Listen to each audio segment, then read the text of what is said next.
Fala galera, tudo bem com vocês? Professora Simone aqui, tô aqui com a minha parceira diária, professora Laura, a gente que vive, né, Laura, nessa loucura que é o universo da redação. E hoje, em mais uma edição do podcast do Colégio Nobel, vestibular chegando, a gente sabe que bate aquela ansiedade e nós vamos falar um pouquinho com vocês então sobre os gêneros, coisas para vocês ficarem de olho, possíveis temas, alguns repertórios. Então vamos bater um papo legal aqui para ajudar você. Eu sei que às vezes na hora da prova você abre a prova, vai ver lá um artigo de opinião, vai escorrer uma lagriminha aqui no canto, né? Não se desespere, enxuga a lágrima, respira fundo e vai dar tudo certo.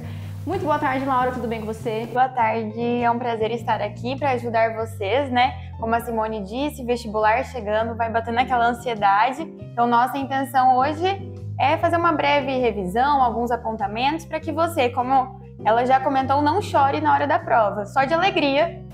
E a gente espera, né, poder vestir um coletinho de aprovado, tacar farinha em vocês, ovo e mandar aquele 120 na redação, que é o que todo mundo espera, né? Então bora lá, Laura, vamos começar pelo terror, artigo de opinião? Vamos começar pelo terror. Né, pelo mais difícil. Gente, não é difícil, né? Hoje é um belo dia para se apaixonar pelo artigo de opinião, já diria Derek Shepherd em Grey's Anatomy, né? É um bom dia para salvar vidas de vocês, porque ó, vai que vem um artigo aí. Vamos lá. O que você diria para o nosso aluno se vier um artigo de opinião, Laura? Coisas importantes. Título, não é mesmo? E não me vai colocar o tema de título, pelo amor de Deus. Não vai copiar esse tema aqui legal, vou colocar do título. Não faça isso. Outra coisa, assinatura, que nós sabemos que tem um lugarzinho especial para essa assinatura, preferencialmente.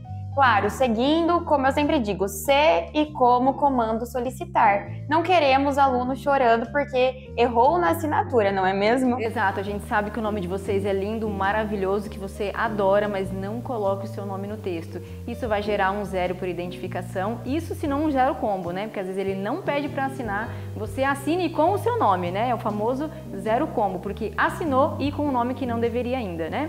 Vamos lá, introdução do artigo de opinião, o que nosso aluno não pode esquecer? Sempre as condições de produção, qual foi aquele contexto, se tem o comando apresenta uma motivação, o papel social, qual é a finalidade desse artigo, se possível iniciar de uma maneira diferente, com um repertório, não é mesmo? Exato, e ó, importante, né? A Laura comentou aqui sobre a questão das condições de produção e contextualização temática. Fiquem de olho no enfoque temático da proposta, porque nós estamos viciados em achar que o artigo de opinião sempre é de a favor ou contra algum tema, e nem sempre. Inclusive, os últimos não têm vindo nessa proposta. Nós tivemos no PAS, etapa 3, a última vez que apareceu o artigo, pedia soluções para o problema da insegurança alimentar. Então, o enfoque temático são as soluções. Pode aparecer um tema para você se posicionar a favor ou contra? Pode, mas nem sempre. Ele pode pedir, por exemplo, culturas de alimentação e suas consequências. Não é nem para apresentar solução e nem opinião a favor ou contra. Então, ficar de olho no enfoque temático é fundamental, beleza? Desenvolvimento do artigo, Laura, o que ele não pode esquecer? Contra-argumento. Por favor, importantíssimo. Normalmente, e tanto é que a UEM quer esse contra-argumento que nos últimos vestibulares em que houve o artigo de opinião estava lá nos itens A, B, C e D, apresente argumento e contra-argumento. Então, a UEM quer isso de você. Então, elaborar bem esse argumento e esse contra-argumento, justificar, comprovar aquilo que você está dizendo, afinal de contas. Normalmente, você na posição do ensino médio precisa da voz de alguém ou de algum dado para fortalecer aquilo que você está dizendo, não é mesmo? E ó, nesse desenvolvimento importantíssimo, né? Nós sempre vamos trabalhar com 2 argumentos. Então você pode usar um contra-argumento, ou seja, vai resgatar a posição de alguém que pensa diferente de você para contestar, para refutar aquele argumento. E o outro pode ser um argumento que defende diretamente a sua posição. E você pode perguntar, posso fazer 2 contra-argumentos? Até pode, se você terá espaço para isso, que a gente não sabe, né? Porque nós temos só de 15 a 22 linhas, então é um espaço apertado. Se você tentar fazer 2 contra-argumentos, isso pode levar mais espaço e te prejudicar em relação ao restante do texto, tá? Então fiquem de olho nisso. Pensem ali em exemplos de grande repercussão, de repente uma citação filosófica, um livro, até mesmo um filme, uma série que você viu. E ó, já vamos dar dica aqui, qual é o filme do momento? Divertidamente. Divertidamente 2, não vi ainda, já viu, Laura? Ainda não. Eu também não, porque vida de professor é assim, a gente vai ser os últimos a assistir. Somente depois do vestibular ou quando sair nas plataformas digitais, o que é mais provável. E olhe lá, né, Laura? Então, ó, Divertidamente 2 tá super em alta, né? A gente tem aí novas emoções, né, aparecendo no filme. A gente destaque a ansiedade, que desde que o trailer saiu, é realmente a ansiedade não só do momento no filme, mas eu acho que está nessa geração, nessa sociedade. Então, é uma emoção, oi! Né? Ela, oi, cheguei, né? Então é um negócio que a gente sabe que não acontece com ninguém, né? Aqui ninguém precisa de Rivotril nem nada, mas é um filme que dá para se encaixar em vários temas, né? Mostrando por quê? Qualquer situação, problema mexe, né, com as nossas emoções, então é um repertório legal, tá? Não vamos esquecer também da linguagem do artigo, né, Laura? Uma linguagem mais descontraída, que usa ali ironias, metáforas, perguntas retóricas, né? Então tem uma linguagem um pouquinho diferente no desenvolvimento e na conclusão, o que esse aluno não pode esquecer? Só fazendo um ganchinho antes da conclusão em relação à linguagem, não é porque é uma linguagem menos formal que vocês podem fugir às regras da língua portuguesa, tá, moçada? Então, seguir regra de concordância, regência, acentuação, então não é porque é mais descontraído ou tem ironia, tem pergunta que vocês podem usar do jeito que vocês quiserem. E na conclusão, prestar atenção se o comando especificar alguma conclusão específica, porque às vezes eles podem pedir uma conclusão, talvez com uma proposta de solução, caso seja um problema, ou um outro apontamento que seja dado para esse comando, e é sempre pertinente retomar qual era aquele objetivo daquele artigo, qual era a opinião dele. Exato, né? E aí ficar de olho no limite de linhas, tá? Não dê uma de espertão, espertona, né? Ai, o que será que acontece se eu passar das 22 linhas? Não faça isso, né? Então planeje o seu texto, fique de olho ali nesse espaço, né? Programe ali no seu rascunho para você não se perder. Dá para fazer em 3, 4 parágrafos, né, Laura? Fica uma divisão legal, né? Uma introdução bem delimitada, 2 parágrafos de desenvolvimento, né? Se você for fazer uma conclusão mais curtinha, dá para encaixar ainda no 3º parágrafo ou fazer um 4º parágrafo também com essa conclusão, tudo bem? Temas que será que poderiam vir para o artigo de opinião, Laura? Quais são suas apostas? Eu penso muito no novo ensino médio. Novo ensino médio, né? É mais porque é o 3º ano que passou por esse novo ciclo, então dentro de mim eu não sei. Eu penso que o novo ensino médio talvez seja uma possibilidade, num artigo caberia, pensando ainda mais um contra-argumento, do ponto de vista de quem é favorável ou contrário, os prós e contras do novo ensino médio. E você? Emergência climática tá no topo aí, né, dos assuntos nos jornais. Essa questão, o Rio Grande do Sul é meio recente, né? Acho que talvez seja um pouco apressado dizer que isso já pode aparecer, mas esse tema das mudanças climáticas, ondas de calor, né? Maringaense nem sofreu, né, com onda de calor ano passado, quase nada. Então é um assunto que vem já muito em voga, né? Desmatamento, a gente está tendo queimadas intensas no Pantanal agora, então essas emergências climáticas provocadas, né, em função da ação humana sobre a natureza, tem chamado bastante atenção, tá? Bora lá, carta aberta agora? Carta aberta. Vamos lá, o que você diria para os nossos alunos de carta aberta? Sempre, em relação ao local e a data que nós falamos, tomar cuidado se o comando trouxe algum local específico. Às vezes alguém cria um local, Mundolândia, meu amor, coloca Mundolândia e vai ser feliz. E principalmente, começando a carta aberta, o título.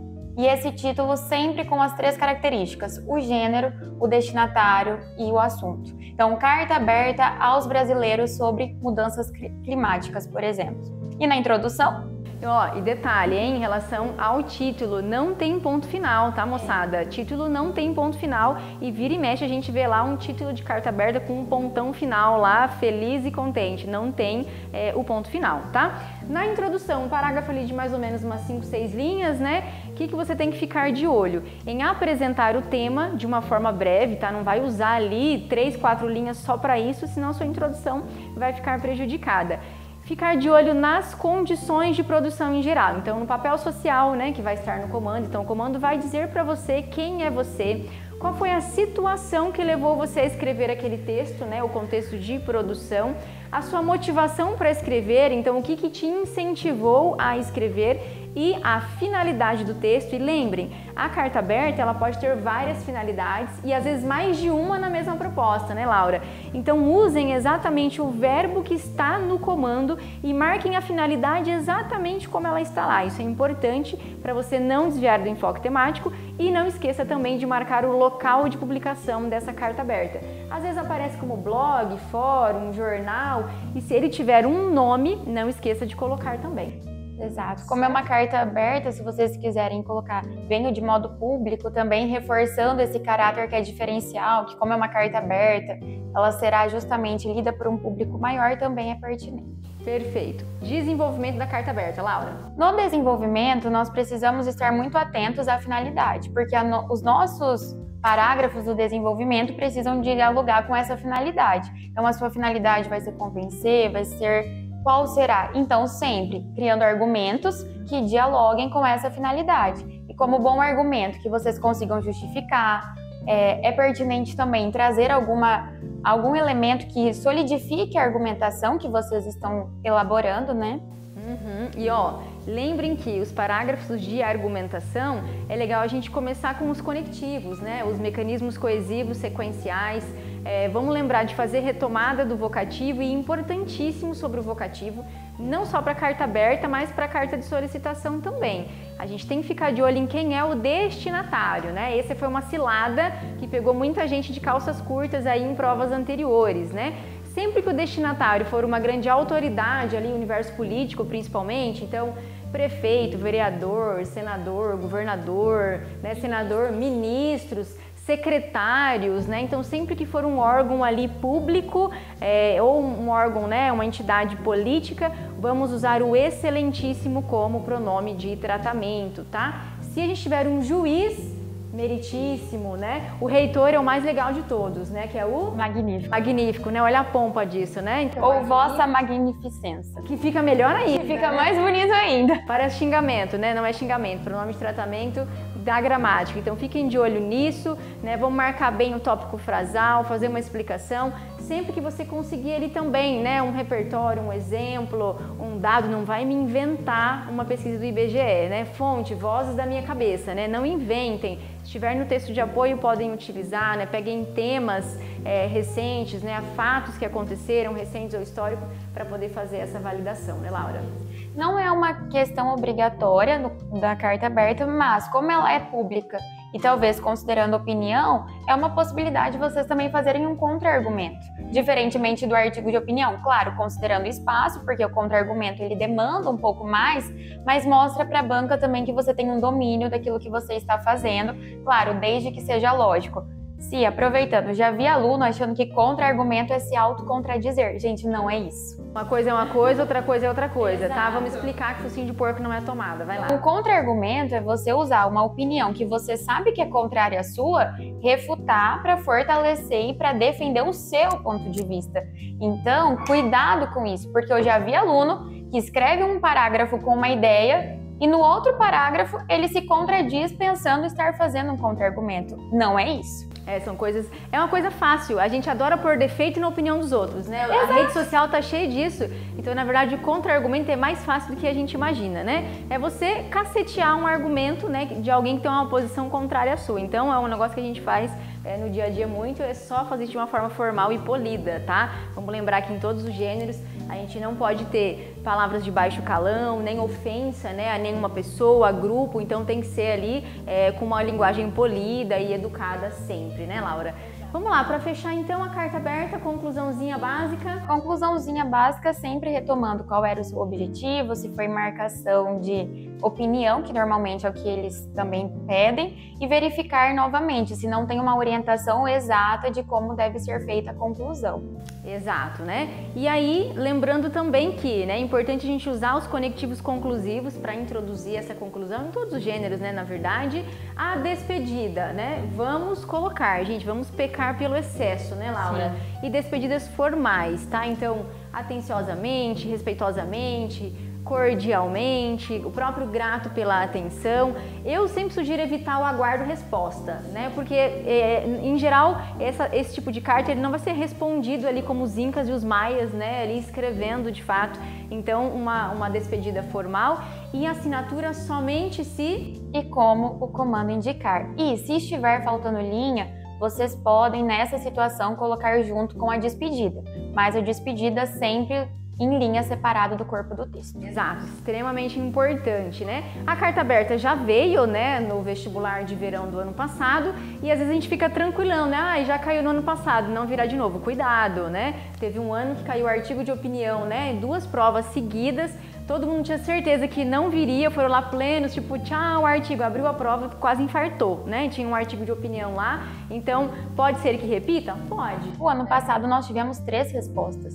Não é? Uma prova viva de que sim, pode cair carta aberta, até porque existem temas que podem vir a ser pertinentes numa carta aberta. Quer dar uma sugestão? Tô pensando aqui, né? A gente teve esse ano também muito debate ainda sobre violência nas escolas, bullying, né? Tivemos o caso daquele garoto em São Paulo que tinha autismo, se não me engano, e que foi vítima de uma violência, né, na escola, acabou sendo agredido, alguns alunos subiram nas costas dele e esse aluno acabou vindo a óbito, né? Então suscitou esse debate sobre a violência nas escolas, sobre o bullying, o próprio capacitismo, né, também tem um vínculo com isso, então talvez poderia ser alguma coisa que poderia vir a aparecer nesse sentido, né? No sentido de uma carta aberta argumentando a favor do combate à violência nas escolas, mais ou menos como apareceu no vestibular de verão do ano passado. Alguma sugestão? Eu sempre, para todos os gêneros, eu penso muito a questão dos padrões de beleza. Nós tivemos no começo do ano, querendo ou não, Big Brother é o reality show mais comentado do país, alguns episódios de comentários em relação aos corpos das participantes, então eu penso que questão de padrão de beleza ou até mesmo o impacto dos filtros das redes sociais é sempre um tema pertinente, então uma carta aberta talvez alertando sobre as consequências, os perigos, lembrando que a finalidade, como a Simone disse lá no começo, nem sempre é dar a sua opinião contrária ou favorável a alguma coisa, mas nós podemos pensar em consequências, soluções, então depende muito de qual é o viés que eles vão pedir para vocês. Exato, e até puxando o vínculo com essa questão do tema, a gente teve um fato recente que mobilizou esse assunto de novo, que foi o caso do rapaz que veio a óbito após fazer um peeling de fenol, né? Isso por 2 motivos. Claro, a gente sabe que as pessoas têm, a gente estava conversando aqui no making off antes, eu tinha problema com o meu nariz, eu tinha problema com a minha orelha, né? Os alunos sabem, eu fiz plástica na orelha porque ela era gigantesca, sofri bullying a vida inteira, então juntei uma grana, fui lá e passei a faca nela de fato, né? Vocês vão ficar olhando na minha orelha agora que eu sei. Mas a gente teve esse caso e chamou a atenção porque quando a gente olhava a foto do rapaz que tinha 27 anos antes, a gente falando, por que ele foi fazer esse peeling de fenol, né? Aquele que parece que passou um maçarico, né, na cara da pessoa, cai uma cara e nasce uma cara nova, né? E aí, infelizmente, houve complicações nesse caso e chamou a atenção também a moça que fez o procedimento, né? Porque a moça que fez o procedimento virou até meme nas redes sociais. Porque na rede social ela tinha um perfil, claro, com maquiagem, muito filtro, e aí quando ela foi à delegacia prestar depoimento, era uma pessoa totalmente diferente, né? Eu até brinquei em sala e falei, gente, pegaram a pessoa errada, não é aquela moça, né? E na verdade era, então isso suscitou também, né, a imagem que as pessoas passam na rede social e como elas são de verdade, né? Penso também em questão de formação.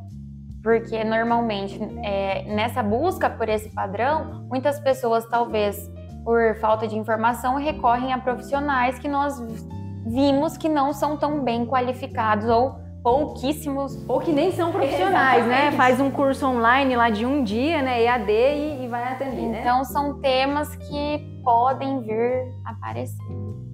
Fechamos carta aberta? Acho que sim. Acho que sim, né? Vamos lá. Carta de solicitação, acho que é um dos mais simples, né? Eu imagino que não apareça, mas aí vem alguém e faz o contrário.